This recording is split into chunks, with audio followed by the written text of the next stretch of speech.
TwoSun Tuesday, and obviously I got another one here. This is the TS338. This is the NightMorning design. As you can see, it's a button lock. This was, at least to my knowledge, the second one that, the second button lock that TwoSun had released. The first one was this guy, the 313? Yes, the 313. And this one has similar sort of things going on there with the button stop and everything. Also, the thumb lugs on this are the same. And that is to say, they're a little strange and out there. They are very straight side cylinders, sharp on the top. Well, not sharp, but acute on the top. So it really doesn't feel good to get behind that and do it. It feels much better if you place your thumb on top to do that. Geez, that made it look super awkward that way. But yeah, you can get a super amount of power in there. You don't necessarily need to because, yes, this is a button lock that has nice free swinging action on there. Not quite as nice as the TS313 here, but it is also much less expensive. And how do they cut those costs? Well, the first one is, well, this is in D2.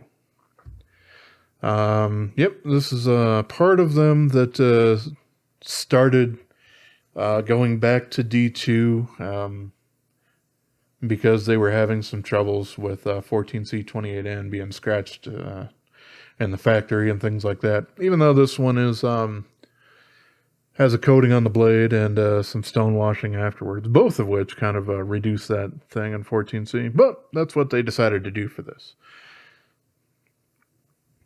Yep, we can see this is a NightMorning design here, as they kind of, I guess, billboarded that, if you will. I don't necessarily mind that at all.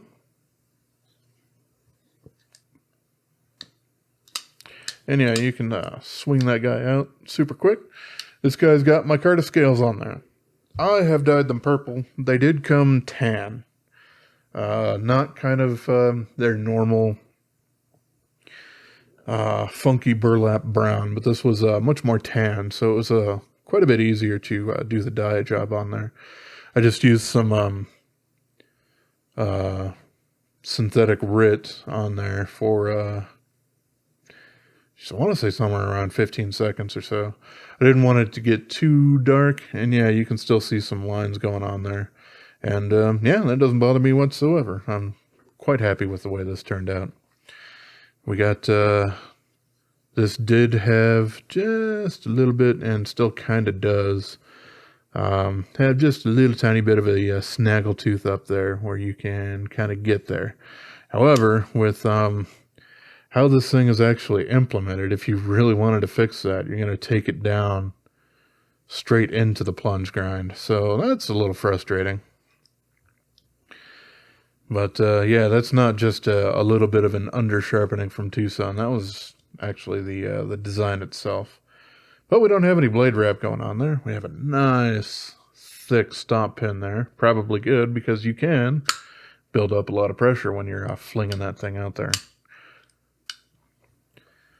Pocket clip on this guy is mounted into the micarta.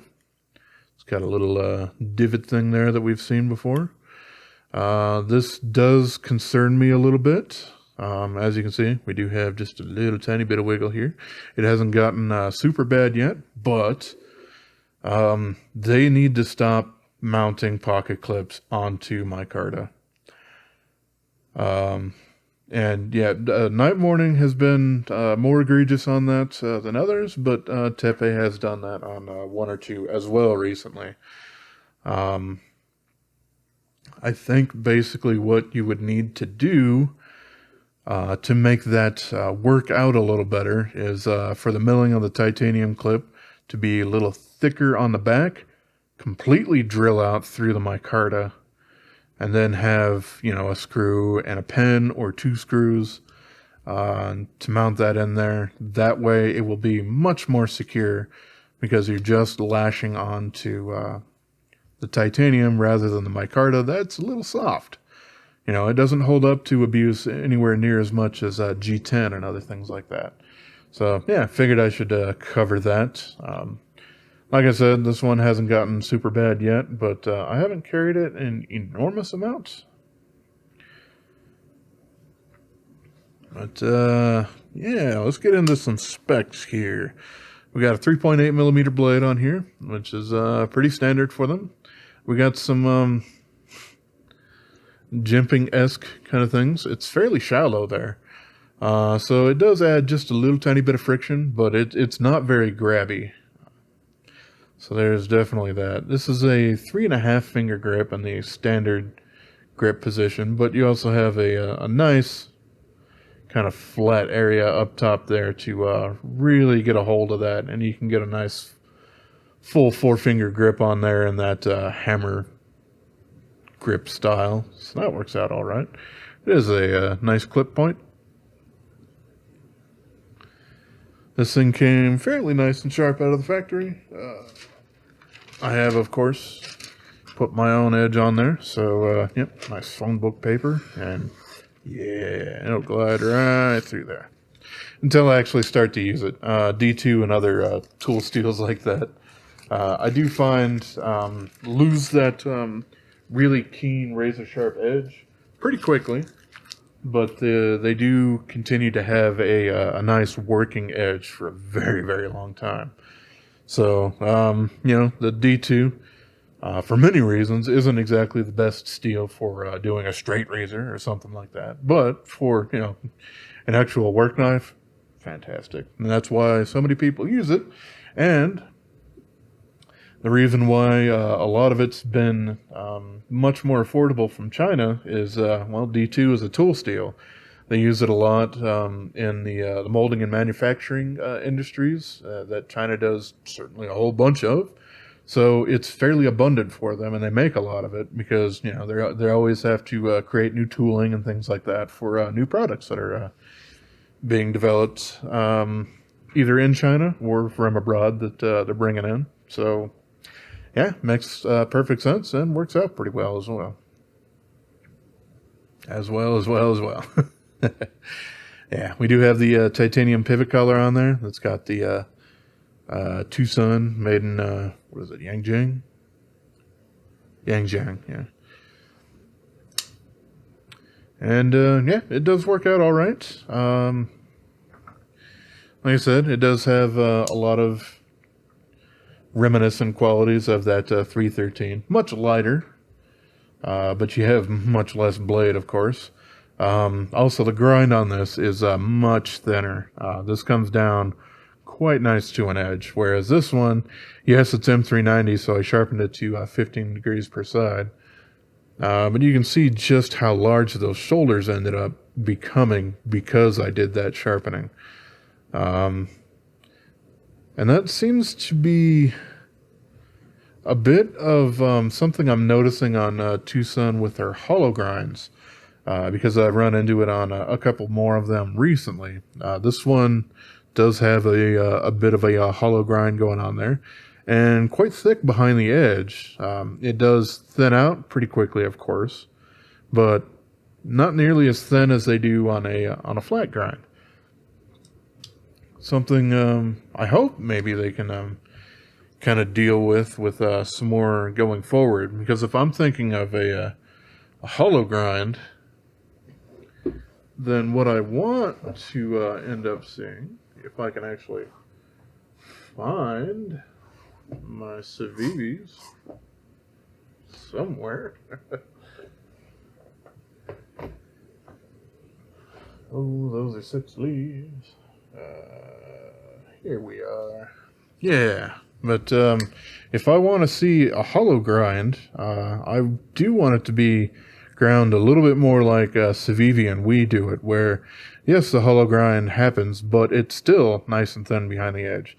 They usually use a little bit thinner blade stock than TwoSun ends up doing a lot of times as well. So, yeah, hollow grind is useful for keeping a blade thin, but works even better if the blade's thin to begin with. And that's all I really wanted to say there. But yeah, oh, how about if I shut up and do some blade size comparisons here. We got that And that, we got the Spyderco PM2 and the Benchmade 940 there. You can definitely see that it is a bit smaller than those. At least in overall length. This thing is a little chunky. And here we are with a Kalashnikov 74 from Boker. So you can see it does have a lot of similarities there as far as sizing between the blade and the handle goes for that.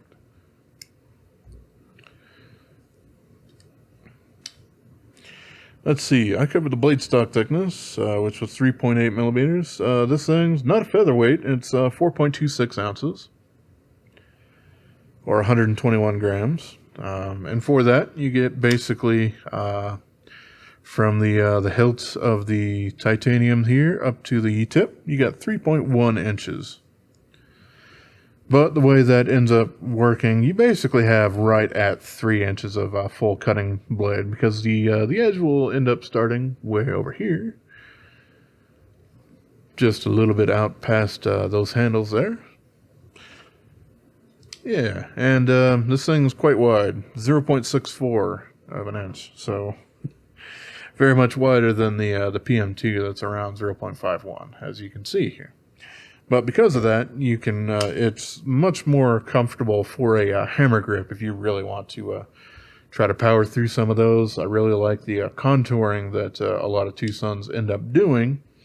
Really makes that comfortable over something like flat slabs. Yes, they're much cheaper to manufacture, and I understand, and definitely some people have done great work with a lot of limitations there with that, between this and the Mannix and things like that.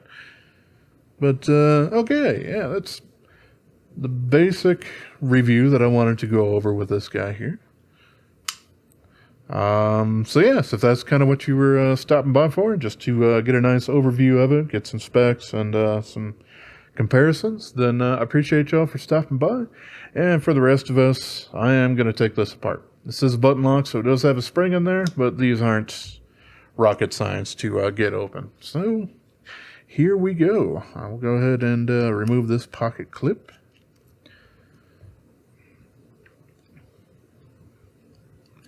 Be careful with the wiggling, as yeah, you can see we do have an offset thing there. I really wish, and I might at some point, try to actually drill a little bit into there and the titanium to add in an additional stability pin in there.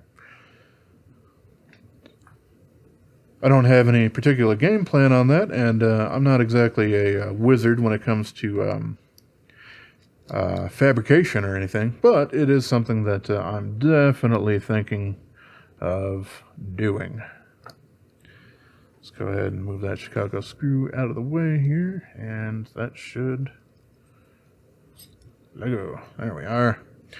Yeah, we can see we do have full skeletonization going on here, and a little bit up here around the pivot as well. This, just like the 313 there, multi-row ceramic bearings.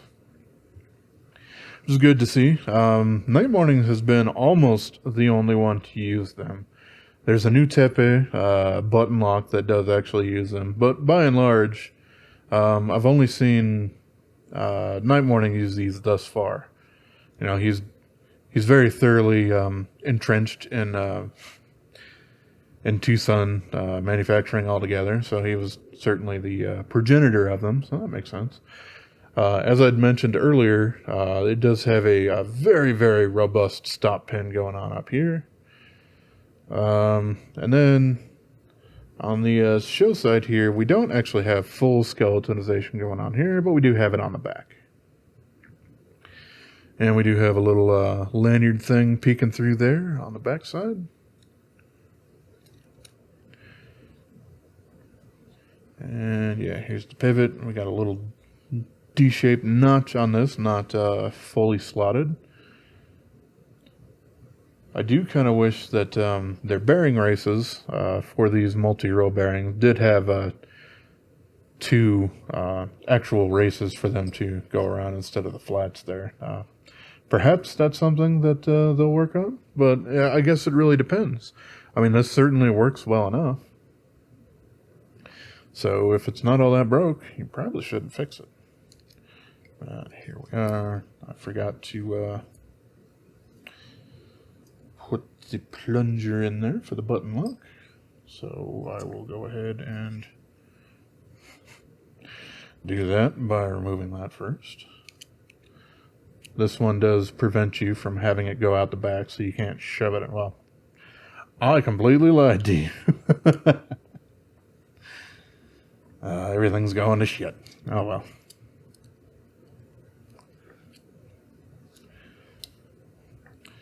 Okay, so throw that one over there, and then that was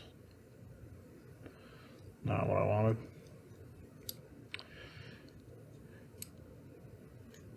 Yeah, there we go.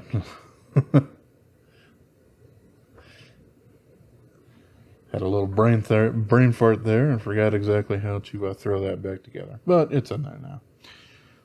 Nice little spring on top there. I just put a little tiny bit of oil through there so the button and everything works nice and smooth.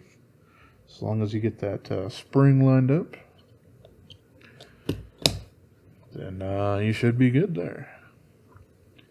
Then I can take the pivot collar and the pivot back there. There's wrist cam for all y'all who missed that.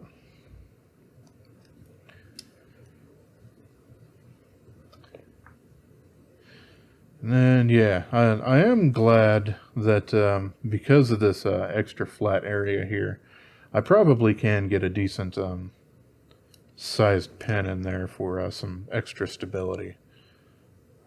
So I'm fairly interested to see what I'll actually end up coming up with. I don't have a plan for it right now. Like I said, I'm not super great with a lot of manufacturing and fabrication, but yeah, it is something that I'm kicking around at least. Just worried about the longevity of the clip. But yeah, super easy to put back together as long as you remember with these button locks, if you actually want to get them through and laced onto the blade correctly, they either need to be in the fully open or fully closed position. Anywhere in between there that's actually riding on the outside, so it's difficult to actually remount that in the channel that it's cut out for. But hey, there you go. That was a little bit more stumbly than I probably would have liked, but hey, that's real life. That's what happens. And yeah, super easy to deal with. Just maybe takes another minute or two to put back together compared to a frame lock. But yeah, that's the TS338 here from NightMorning Design and D2 Steel. And there have been quite a bit more button locks that they've come out with since these two. There's a smaller button lock that Mazwan Mokhtar had put out there. Or at least the button, the plunger itself is much smaller. And Tepe's done a couple. Or one. I don't know. Yeah, there's been quite a bit more of them. Probably because this knife ended up selling so well for them. So, yeah. All right. Well, I'll quit rambling on and let you get back to it. But yeah, that's basically everything I wanted to cover with the TS338. So, as always, I appreciate y'all for watching. And have yourself a wonderful rest of your day, yo. Super duper subscribe, please.